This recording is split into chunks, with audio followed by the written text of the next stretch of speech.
Olá, seja bem-vindo ao meu canal. Hoje eu vou falar com você sobre 10 coisas que você não deve fazer em sua redação. Então assiste esse vídeo até o final para você aprender. Não esqueça de colocar suas dúvidas aqui nos comentários. Dizer se gostou, se entendeu. Então vamos lá?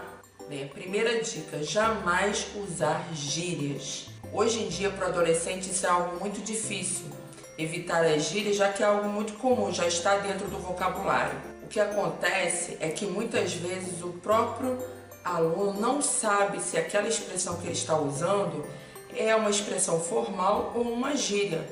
Então é muito bom que você revise o seu texto e observe se alguma das frases está muito coloquial, muito informal, para que você não cometa esse erro. Segunda dica, jamais usar abreviaturas. Esse vai ser um verdadeiro desafio, já que usar TB, P, e outras expressões, outros códigos, siglas que vocês gostam, é algo tão comum em seu dia a dia.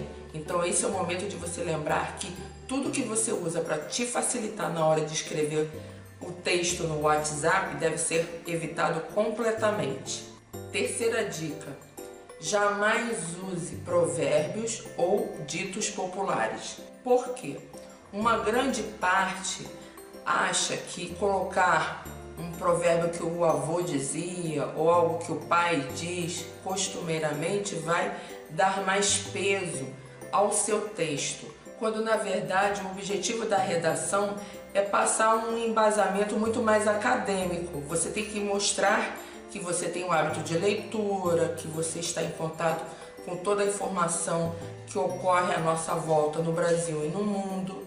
Então, é necessário que o aluno evite ditos populares porque não envolve um embasamento mais formal, científico, algo que realmente comprove o seu argumento.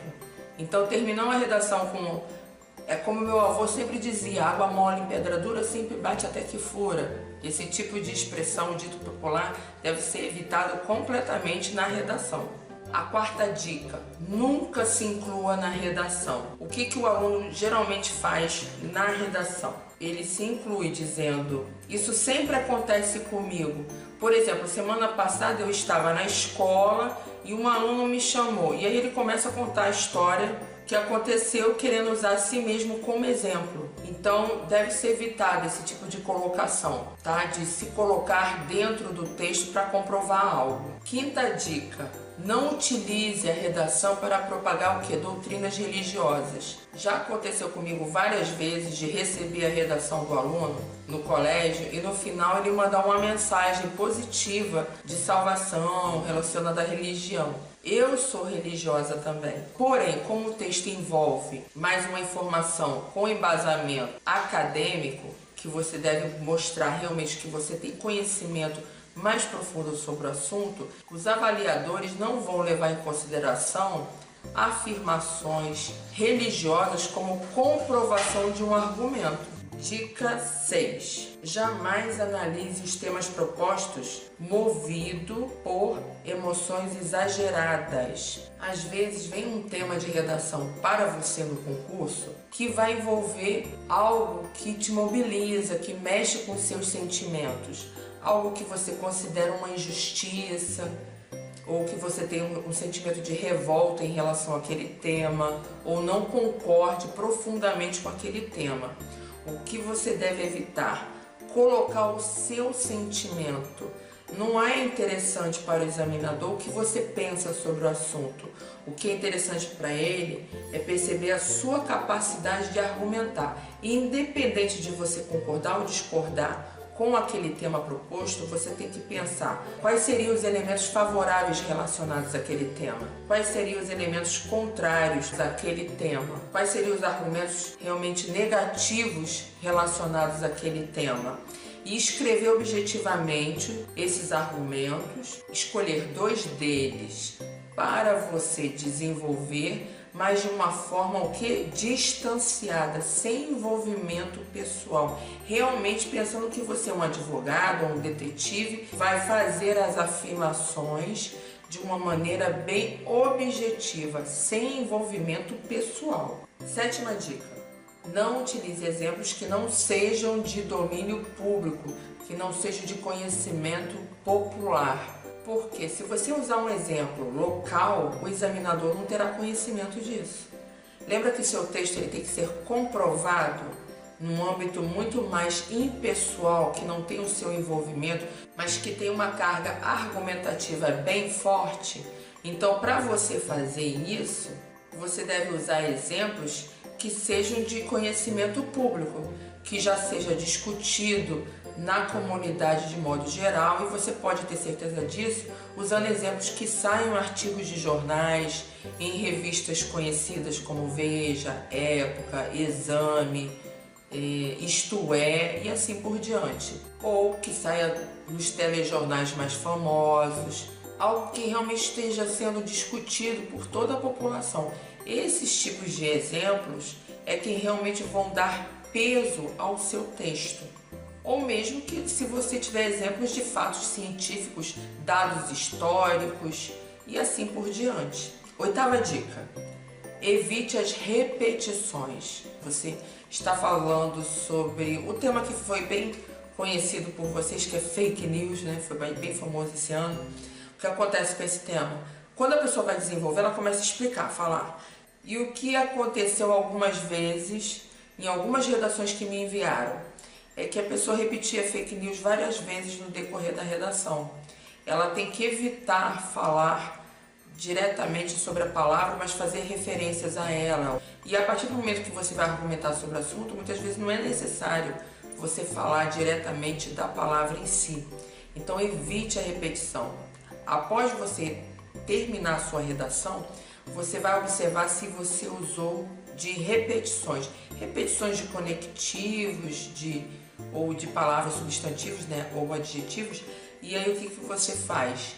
Na sua revisão, você procura substituir aquela palavra por um sinônimo para evitar essa parte da repetição. Não significa que se você ao longo da redação repetiu a palavra umas 3 vezes, que você vai perder pontuação, não. É quando no mesmo parágrafo você repete várias vezes a mesma palavra. Isso é que causa realmente o problema.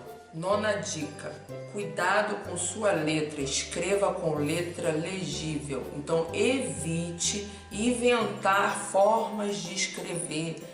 Você vai cair no caso de letra ilegível e perder pontuação, principalmente para quem vai fazer concurso militar ou concurso da CESP, que é extremamente rigoroso em suas avaliações. Tenha muito cuidado com a sua letra, que no final vai acabar ocasionando uma dificuldade de análise por parte do examinador e prejudicar a sua pontuação. E a 10ª dica, que é a mais importante de todas, é: nunca fuja ao tema proposto. E como é que você vai evitar fazer isso? Através do rascunho. Se você tiver um rascunho que você coloque objetivamente o que você vai fazer na sua introdução, como é que ela é feita? Você vai fazer o seu tópico frasal ou sua frase de efeito que vai captar a atenção do examinador. E a partir desse tópico você vai apresentar os seus argumentos. Você vai citar de uma forma breve os 2 argumentos que você pretende desenvolver nos parágrafos seguintes. Isso você vai colocar o quê? No seu rascunho, para você não esquecer. Quando chegar no 2º parágrafo, que é o parágrafo de desenvolvimento, você já vai escrever para você qual é o argumento que será desenvolvido, que está diretamente relacionado ao seu tema. No 3º parágrafo de desenvolvimento, você vai escrever também o argumento que você vai desenvolver, que está relacionado ao argumento anterior e que está relacionado ao 1º parágrafo, que é a introdução, a apresentação do seu tema. E você vai escrever depois um novo rascunhozinho de como você pretende finalizar a sua redação. Se é uma redação para o Enem, você já vai colocar as suas 2 propostas de intervenção relacionadas à sua introdução, que realmente tem a ver com o que você apresentou e que realmente vai haver uma solução do problema. Se você vai fazer uma redação para outro concurso, você já vai planejar o que você vai concluir, que você pretende falar em sua conclusão, se você pretende retomar a introdução e dar um fechamento de ideia, ou se você pretende concluir com uma ideia inovadora, mas também relacionado o quê? Ao seu tema ali apresentado. Espero que tenha gostado de todas essas 10 dicas do que você não deve fazer em sua redação. Não esqueça de me dizer se você gostou das dicas, se você tem alguma sugestão. Bem, eu quero finalizar falando com você sobre o que? Sobre o meu e-book, como fazer uma redação nota 1000. Aqui você vai receber no seu computador e vai poder estudar e aperfeiçoar a sua técnica de redação. Para você receber esse e-book gratuitamente, é só você cadastrar o seu e-mail no meu site ou colocar o e-mail aqui embaixo nos comentários. Então é só enviar o seu e-mail para você ganhar esse e-book e aperfeiçoar seu treinamento de redação. Pode mandar também suas dúvidas que eu respondo a todos. Não esqueça de se inscrever aqui no canal, de tocar no sininho para receber as notificações dos meus novos vídeos com as novas aulas de língua portuguesa e redação, e deixe seu like para ajudar o canal a crescer. Obrigada por ter assistido esse vídeo até aqui. Um beijo e até a próxima aula.